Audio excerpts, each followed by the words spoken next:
The efforts in states like Colorado, for example, that are trying to bar former President Trump from the ballot, citing Section 3 of the 14th Amendment. What do you make of I think it's a bogus argument. I do. I mean, like, to just say that you can just do that with no conviction or anything like that, that is not, I don't think, the intention of that amendment, and I think they're playing politics with it. Governor, the president of Mexico said that he completely denounces any U.S. military activity within his country. Have you considered the effects on the U.S.-Mexico relationship, particularly with trade and security cooperation, of unilateral U.S. military strikes? We are going to use all leverage at our disposal, including with vis-a-vis the government of Mexico.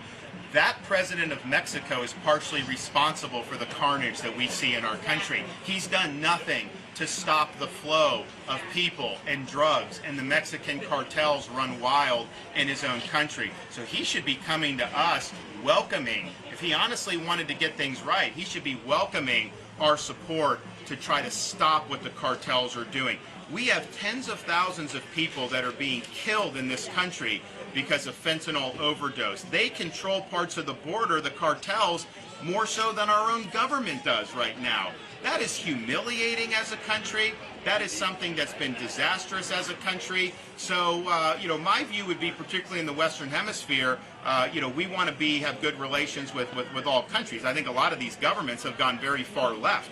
I think our Western Hemisphere is in disarray right now.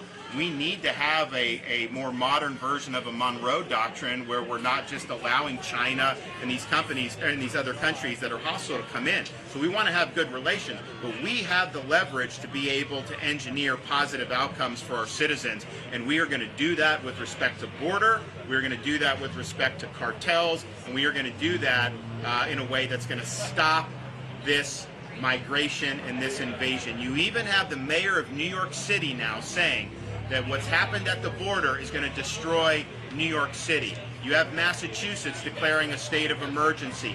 This cannot stand. Biden is not fulfilling his duty as commander-in-chief to protect our country. We see the problems that are happening, and it's a matter of will. So I will have the will and the leadership to end this crisis once and for all. Last question. Governor, yesterday your state held its hearing, the Supreme Court held its hearing on abortion, 15-week abortion ban. Did you monitor it? What were your thoughts on the arguments?